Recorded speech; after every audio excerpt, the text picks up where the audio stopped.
அன்பு உறவுகளுக்கு இனிய வணக்கங்கள். இன்றைய பதிவுல கடகராசி அன்பர்களுக்கான ஜூலை மாத ராசி பலன்களை தான் பார்க்க போறோம். இந்த ஜூலை மாதத்துல கிரகநிலைகளின் சஞ்சாரத்தை பார்க்கும்போது சூரியன் மிதுன ராசியில சஞ்சாரம் செய்கிறார். வரும் ஜூலை 16ஆம் தேதியிலிருந்து கடக ராசியில சஞ்சாரம் செய்ய இருக்கார். செவ்வாய் பகவான் மேஷ ராசியில சஞ்சாரம் செய்கிறார். ஜூலை 12ஆம் தேதிக்கு பிறகு ரிஷபமணிக்கு பயிற்சியாக இருக்கார். புதன் கடக ராசியில சஞ்சாரம் செய்கிறார். ஜூலை 19ஆம் தேதிக்கு பிறகு சிம்ம ராசியில சஞ்சாரம் செய்ய இருக்கார். குரு பகவான் ரிஷப ராசியிலையும் சுக்கிரன் மிதுன ராசியில சஞ்சாரம் செய்கிறார். ஜூலை 7ஆம் தேதிக்கு பிறகு கடக ராசிக்கு பயிற்சியாக இருக்கார். சனி பகவான் கும்பராசியில வக்ரகதியில சஞ்சாரம் செய்கிறார் மாதம் முழுவதுமே. ராகு பகவான் மீன ராசியிலையும் கேது பகவான் கன்னிராசியிலையும் சஞ்சாரம் செய்யறாங்க. இந்த கிரகநிலை அமைப்புகளின்படி உங்களுக்கு இந்த மாதத்துல என்ன மாதிரியான பலன்கள் கிடைக்குங்கிறத தெளிவாகவும் சுருக்கமாகவும் இந்த பதிவுல நாம பார்க்க போறோம். கொஞ்சம் கூட வீடியோவை ஸ்கிப் பண்ணாம முழுமையா பார்க்க முயற்சி செய்யுங்க. வாங்க வீடியோக்குள்ள போலாம். கடகராசியை பொறுத்த வரைக்கும் புனர்பூசம் 4ஆம் பாதம், பூசம் 1, 2, 3, 4ஆம் பாதங்கள், ஆயில்யம் 1, 2, 3, 4ஆம் பாதங்களை உள்ளடக்கியது கடகராசி. கடகராசிக்கு அதிபதி சந்திர பகவான்.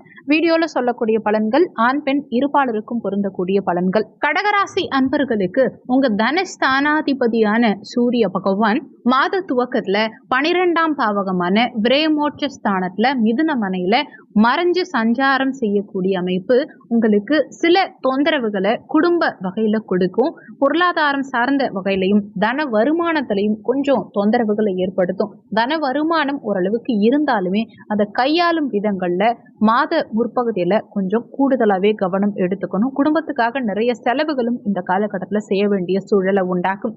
உங்க பேச்சினால ஒரு சில நேரங்கள்ல சில பிரச்சனைகளையும் நீங்க மாத முற்பகுதியில ஃபேஸ் பண்ற மாதிரியான சூழல் இருக்கும். இது எல்லாமே ஜூலை 16ஆம் தேதி வரைக்கும் தான். ஏன்னா ஜூலை 17ஆம் தேதியிலிருந்து சூரிய பகவான் உங்க தனஸ்தானாதிபதி உங்க ராசியிலேயே சஞ்சாரம் செய்யும் காரணத்தினால, தன்னுடைய நட்பு வீட்டுல சஞ்சாரம் செய்யும் காரணத்தினால தன வருமானம் உங்களுக்கு மாத பிற்பகுதியில பிரமாதமா இருக்கும். குடும்பத்துல நிம்மதி பிறக்கும். குடும்ப உறுப்பினர்களுக்கு இடையே ஒற்றுமை நிலவும். குடும்பத்துல சுபகாரியங்கள் செய்யக்கூடிய யோகத்தை இந்த காலகட்டம் ஏற்படுத்தி கொடுக்கும்.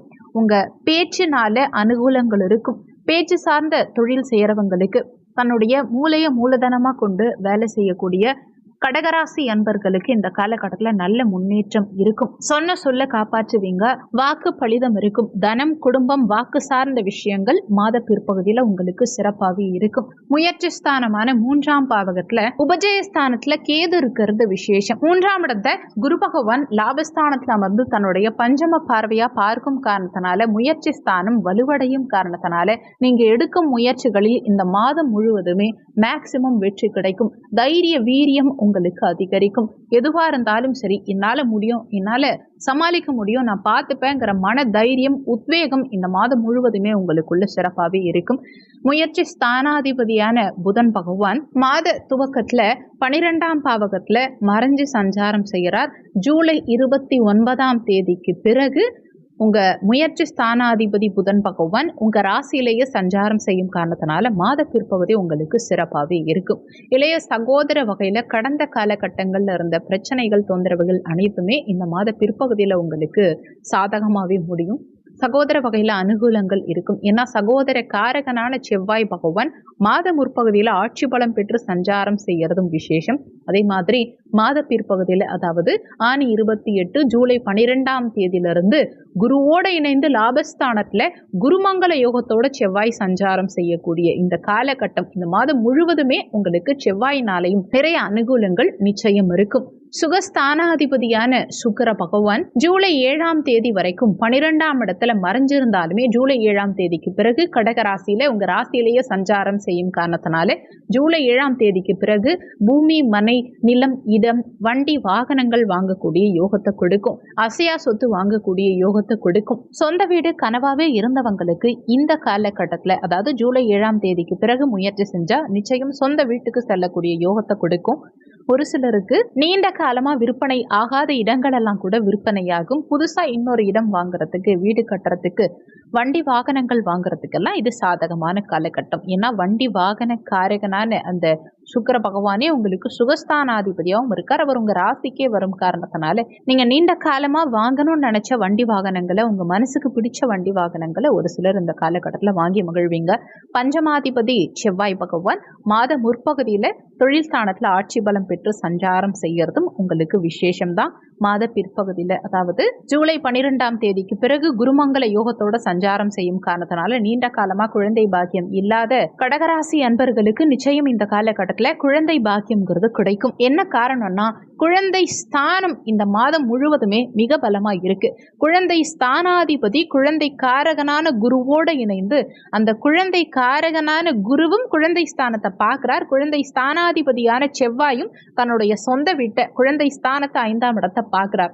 அப்போ நிச்சயமா குழந்தை பாக்கியத்துல கடந்த காலகட்டத்துல இருந்த தடங்கல்கள், தொந்தரவுகள் அனைத்தும் விலகி நிச்சயம் இந்த மாதத்துல உங்களுக்கு குழந்தை பாக்கியம் சாதகமாவே அமையும். நீண்ட காலமா பதவி உயர்வுக்கு காத்துக்கிட்டு இருக்கவங்களுக்கும் இந்த காலகட்டத்துல பதவி உயர்வு கிடைக்கும், மன அமைதி கிடைக்கும், நிம்மதியான தூக்கம் இருக்கும்.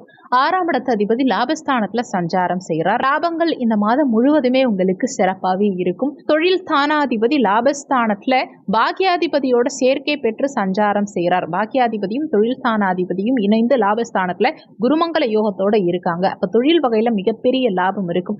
வேலை செய்யறவங்களுக்கும் நீங்க நினைச்ச மாதிரி இடமாற்றம், பணியிட மாற்றம், பதவி உயர்வு இதெல்லாம் நிச்சயமா கிடைக்கும். வேலையில நல்ல முன்னேற்றம் இருக்கும். மனசுக்கு பிடிச்ச மாதிரி சூழல் வேலையில உங்களுக்கு அமையும். பணியிட சூழல் சிறப்பா இருக்கும். களத்திரஸ்தானம் 7ஆம் இடத்து அதிபதி அஷ்டமஸ்தானத்துல மறைஞ்சு சஞ்சாரம் செஞ்சாலுமே இப்போ சனி பகவான் வக்ரகதியில சஞ்சாரம் செய்கிறார். இன்னொன்னு, இந்த களத்திர ஸ்தானத்தை குரு பகவான் பார்க்கிறார். காதல் ஸ்தானமான 5ஆம் இடத்தையும் குரு பார்க்கிறார். களத்திர ஸ்தானமான 7ஆம் இடத்தையும் குரு பகவான் பார்க்கிறார். அப்போ நீண்ட காலமா காதல்ல இருக்கவங்களுக்கும் இந்த காலகட்டத்துல காதல் திருமணம் அமையக்கூடிய சூழல்களை ஏற்படுத்தி கொடுக்கும். திருமணத்துக்கு காத்துக்கிட்டு இருக்கவங்களுக்கும் இந்த காலகட்டத்துல திருமண பாக்கியம் கைகூடி வரும். குறிப்பா 2ஆம் திருமணத்துக்காக காத்துக்கிட்டு இருக்கவங்களுக்கும் இந்த காலகட்டத்துல திருமண பாக்கியம்ங்கிறது நிச்சயம் சாதகமாவே அமையும். கணவன் மனைவிக்குள்ள கடந்த காலகட்டங்கள்ல இருந்த சண்டை சச்சரவுகள் எல்லாம் இந்த காலகட்டத்துல நீங்கும். ஏன்னா இந்த களத்திர ஸ்தானத்தை குரு பார்க்கிறார். இன்னொன்னு, களத்திர ஸ்தானாதிபதியும் வக்ரகதியில இருக்காரு. 8ஆம் இடத்துல இருந்தாலுமே வக்ரகதியில சஞ்சாரம் செய்யும் காரணத்தினாலே கணவன் மனைவிக்குள்ள நல்ல அனுகூலங்கள், அண்டர்ஸ்டாண்டிங் இருக்கும். நண்பர்கள் மூலமாகவும் அனுகூலங்கள் இருக்கும். ஒரு சிலருக்கு ஏற்கனவே பார்ட்னர்ஷிப் பிசினஸ் பண்றவங்களுக்கும் அதுல நல்ல டெவலப்மெண்ட் இருக்கும். ஒரு சிலர் புதுசா பார்ட்னர்ஷிப் பிசினஸ் இந்த காலகட்டத்துல துவங்குவீங்க. அஷ்டமாதிபதி அஷ்டமஸ்தானத்துல ஆட்சி பலம் பெற்று வக்ரகதியில சஞ்சாரம் செய்யறதும் உடல் நலம் சார்ந்த விஷயங்கள்ல நல்ல அனுகூலத்தை உண்டாகும். பாக்கியஸ்தானத்துல ராகு பகவான் சஞ்சாரம் செய்யறது கொஞ்சம் சுமாரான அமைப்பா இருந்தாலுமே இது குருவுடைய வீட்டுல ராகு சஞ்சாரம் செய்யும் காரணத்தினால சுபத்துவம் அடைஞ்சு இருக்கும் காரணத்தினால பெரிய அளவுல தொந்தரவுகள் இருக்காது. இருந்தாலுமே தந்தையுடைய உடல்நலம் சார்ந்த விஷயத்துல சற்று கூடுதல் அக்கறை எடுத்துக்கிறது உங்களுக்கு நல்லது. பாக்கியாதிபதி லாபஸ்தானத்துல சஞ்சாரம் செய்யறது அனைத்து விதத்திலும் தந்தைக்கு நல்ல முன்னேற்றத்தை ஏற்படுத்தி கொடுக்கும். தந்தை வழி சொத்துக்கள் உங்க கைக்கு வந்து சேரக்கூடிய யோகத்தை உண்டாக்கும். தொழில் ஸ்தானாதிபதி லாபஸ்தானத்துல சஞ்சாரம் செய்யறதுனால தொழில் வகையில மிகப்பெரிய முன்னேற்றம் இருக்கும். நிச்சயமா புதிய பிசினஸ் நீங்க துணிஞ்சு ஆரம்பிக்கலாம். பிசினஸ் வைஸ் நல்ல முன்னேற்றம் நிச்சயம் இருக்கும். குறிப்பா சீருடை பணியாளர்கள், பூமி மனை நிலம் சார்ந்த துறைகள்ல இருக்கவங்க, ரத்தம் சார்ந்த துறைகள்ல இருக்கவங்க, மெடிசன் ஃபீல்டுல இருக்கவங்க, டாக்டர், நர்சிங் இது மாதிரியான துறைகள்ல இருக்கவங்க, விளையாட்டு சார்ந்த துறைகள்ல இருக்கவங்க, போலீஸ், ராணுவம், தீயணைப்பு துறை இது மாதிரியான துறைகள்ல இருக்கவங்களுக்கெல்லாம் இந்த காலகட்டத்துல நல்ல முன்னேற்றம் இருக்கும். விரயமோட்ச ஸ்தானாதிபதி விரயமோட்ச ஸ்தானத்துல ஆட்சி பலம் பெற்று சஞ்சாரம் செய்யும் காரணத்தினால சுப விரயங்கள் செய்யக்கூடிய அமைப்பை இந்த காலகட்டம் ஏற்படுத்தி கொடுக்கும். தேவையில்லாத செலவுகளை முடிஞ்ச வரைக்கும் கண்ட்ரோல் பண்ணிக்கிட்டு செலவுகள் வந்தாலுமே அதை சுப செலவுகளை மாத்திக்கிறது உங்க கையில தான் இருக்கு. இந்த காலகட்டம் சிறப்பா அமைய நீங்க செய்ய வேண்டிய தெய்வ வழிபாடு என்னன்னா, சனிக்கிழமை தினங்கள்ல விநாயக பெருமான் வழிபாடு செய்யறதும் ஆஞ்சநேயர் வழிபாடு செய்யறதும் உங்களுக்கு முன்னேற்றத்தை உண்டாக்கும், தடைகள் அகற்றும். இந்த வீடியோல உங்களுக்கு ஏதாவது சந்தேகம் இருந்தா கீழே இருக்க கமெண்ட் செக்ஷன்ல சொல்லுங்க. நன்றி. மற்றும் ஒரு நல்ல பதிவோடு மீண்டும் உங்களை சந்திக்கிறோம்.